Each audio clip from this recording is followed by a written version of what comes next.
আসসালামু আলাইকুম। আজ আমি আপনাদের সাথে শেয়ার করব ০ থেকে ৬ মাস বয়সী বাচ্চাদের কিভাবে একটি নিমা কাটিং ও সেলাই করবেন। তো নিমাটি আমি টুকরা কাপড় দিয়ে তৈরি করে নিয়েছি। আপনারাও চাইলে আপনার বেবিদের জন্য এরকম নিমা তৈরি করে নিতে পারবেন। তো প্রথমে আমি এখানে ৩ পাট কাপড় নিয়ে নিয়েছি। আমাদের সামনের হবে ২ পাট আর পিছনের ১ পাট। এজন্য আমি মোট ৩ পাট কাপড় নিয়ে নিয়েছি। তো কাপড়টাকে আমি সুন্দর করে সমান করে নিয়েছি। তো এখন কাপড়ের চওড়া নিয়েছি আমি ১৪ ইঞ্চি পরিমাণ। আর নিচের লম্বা নিয়েছি আমি ১০.৫ ইঞ্চি পরিমাণ। তো এখানে সেলাইতে গিয়ে আমাদের ১০ ইঞ্চি থাকবে আর নিচে ১.৫ ইঞ্চি কাপড় আমরা কুচি কাপড় এক্সট্রা যোগ করব। তো আপনারা অবশ্যই বুঝতে পেরেছেন। তো কাপড়টাকে আমি এখন ২ টা ভাঁজ করে নেব। আমি সামনে এবং পিছনের ২ পাট একই সাথে কাটিং করে নেব। আমাদের সামনে হবে ২ পাট আর পিছনে হবে ১ পাট। তো এখন আমি পুটের মাপ নেব।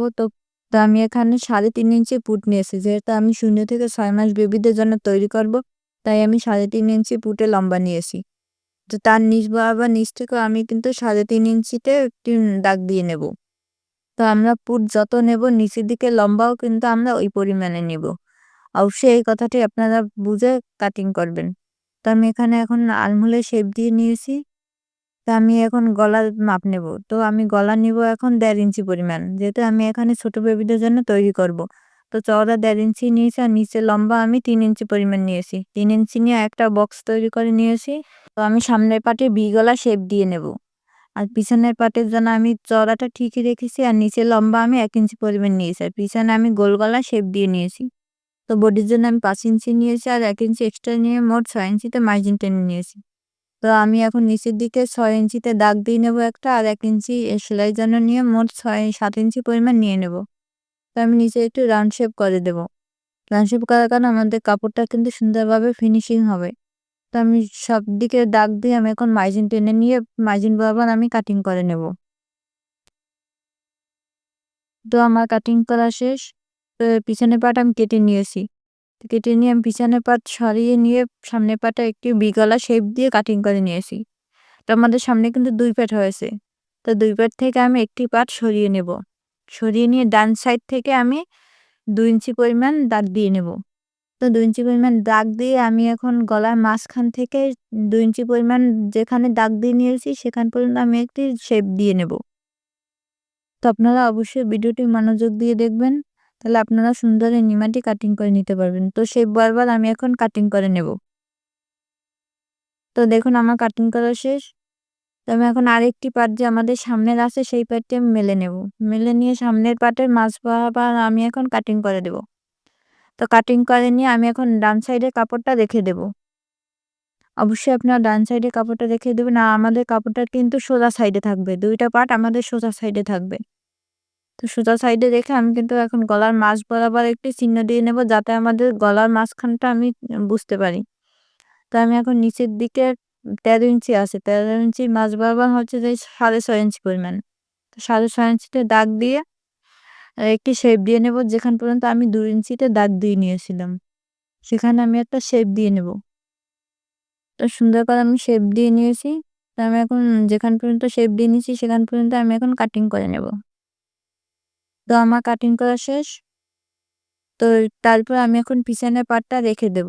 পিছনের পার্টটা রেখে আমি এখন কাঁধ জয়েন করে নেব আগে। সবার আগে আমি কাঁধটা জয়েন করে নেব। তো চলে আসলাম মেশিনে কাঁধ জয়েন করার জন্য। তো ২ পার্ট সমান করে ধরে আমি এখন কাঁধটা জয়েন করে নেব। অবশ্যই সবার আগে আপনারা কাঁধ জয়েন করে নিবেন। আমি কাঁধটা জয়েন করে নিতেছি। তো আমি একটা সেলাই দিয়ে দেখিয়েছি, আপনারা এখানে অবশ্যই ডাবল সেলাই দিয়ে দেবেন। তো আমার কাঁধ জয়েন করা শেষ। তো আমি এখন গলায় পাইপিং লাগিয়ে নেব। তো তার জন্য আমি কাপড়টা সুন্দর করে মেলে নিয়েছি।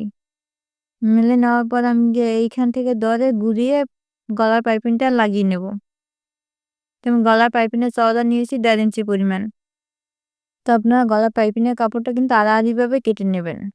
তো যারা গলার পাইপিংয়ের কাপড়টা কাটতে অসুবিধা হয় তাদের জন্য আমি নেক্সট কোনো ভিডিওতে দেখিয়ে দেব।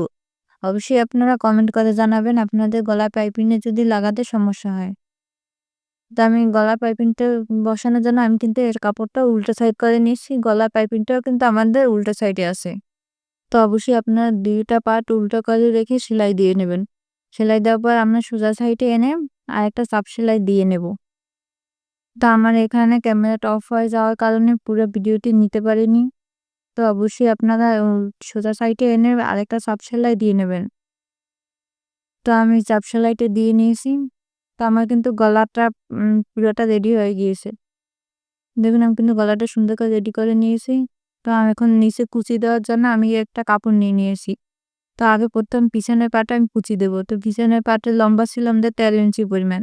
তো কুচি কাপড়টা আমি চওড়া নিয়েছি 2 ইঞ্চি পরিমাণ। 2 ইঞ্চি পরিমাণ নিয়ে এখন আমি ছোট্ট চিকন করে একটি ভাঁজ দিয়ে সেলাই দিয়ে নেব। তো আপনারা একটু চিকন করে সেলাই দিয়ে নেবেন।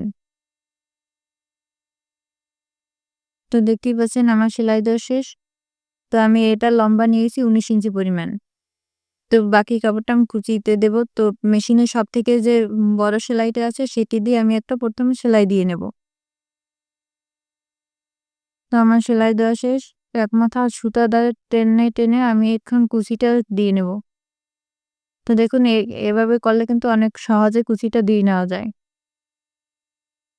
তো টেনে আমি এখন সুতাটা টেনে কুচিটা দিয়ে নেব।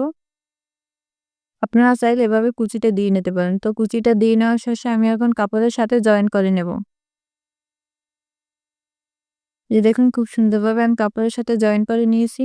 তারপর আমি একটা কুচির উপর চাপ সেলাই দিয়ে নেব। আমার চাপ সেলাই দেওয়া শেষ। তো পিছনের পাটে কিন্তু আমি সেলাই দিয়ে নিয়েছি। তো একই নিয়মে আমি এই সামনের পাটের ছোট পাটটায় কুচি দিয়ে নিয়েছি। তো এখন সামনে আরেকটা পাট আছে আমাদের, সেই পাটটা এখন আমি কুচি দিয়ে নেব। তো সামনের পাটে কুচি দেওয়ার জন্য আমি একটা কাপড় নিয়ে নিয়েছি। তো কাপড়ে এখন 1 ইঞ্চি বরাবর আমি একটা দাগ দিয়ে নেব। তো দাগ দিয়ে নিয়ে এখানে একটু রাউন্ড শেপ করে দেব। এই যে ছোট অংশটা কিন্তু আমাদের সামনের দিকে থাকবে এখানে। তো এখন আমি কুচিটা দিয়ে নিয়েছি। দিয়ে নেওয়ার পর কুচির কাপড়টা উপরে রেখে আমি একটা ফিতা লাগিয়ে নেব। তো ফিতাটা কুচি কাপড়ের উপর রাখবো। রেখে পুরো কাপড়টা আমি কুচিটা দিয়ে নেব। আস্তে আস্তে করে আমি কুচির কাপড়টা ধরে কাপড়ের সাথে অ্যাটাচ করে কুচিটা দিয়ে নিয়েছি। আমার কুচিটা দেওয়া শেষ। তখন আমি উল্টিয়ে নিয়ে একটা চাপ সেলাই দিয়ে নেব। তো আমার চাপ সেলাই দিয়ে নিয়েছি। এখন কাপড়টা উল্টিয়ে নিয়ে হাতাটা সেলাই করে নেব। তো আমি গলায় যেভাবে পাইপিং লাগাবো সেইভাবে আমি কিন্তু হাতায় পাইপিং লাগিয়ে নিয়েছি। একই নিয়মে আমি দুইটা হাতায় পাইপিং লাগিয়ে নিয়েছি। এখন আমি সাইডটা সেলাই করে নেব। প্রথমে আমি একটি সাইড সেলাই করে নেব। তো একটি সাইড সেলাই করা শেষ। তো আমি আরেকটা সাইড সেলাই করে নেব। তো তার জন্য আমি 2 ইঞ্চি কাপড় বাদ রেখে তারপর একটা ফিতা লাগিয়ে নিয়েছি। তো দেখুন আমি 2 ইঞ্চি কাপড় বাদ রেখে ফিতা লাগিয়ে নিয়েছি এবং সাইডটা সেলাই দিয়ে নিয়েছি। তো পুরোটা আমার সেলাই করা কমপ্লিট। তো এখন আমি এখানে 2 টি ফিতাও লাগিয়ে নিয়েছি। তো ভিতরে যে একটা কাপড় আছে ওই কাপড়টা আমি ছোট্ট একটা সেলাই দিয়ে নেব। সেলাই দেওয়ার কারণে আমাদের কাপড় থেকে কিন্তু সুতা বের হবে না। তো পুরো জামাটা আমার সেলাই করা শেষ। তো এখন আমি এখানে টিপ বুতাম লাগিয়ে নেব। তো আমি এখন টিপ বুতাম লাগিয়ে নিয়েছি। পুরো জামাটা আমাদের কেমন হয়েছে অবশ্যই কমেন্ট করে জানাবেন আর ভিডিওটি শেয়ার করে দিবেন আর চ্যানেলটি সাবস্ক্রাইব করে দিবেন। আসসালামু আলাইকুম।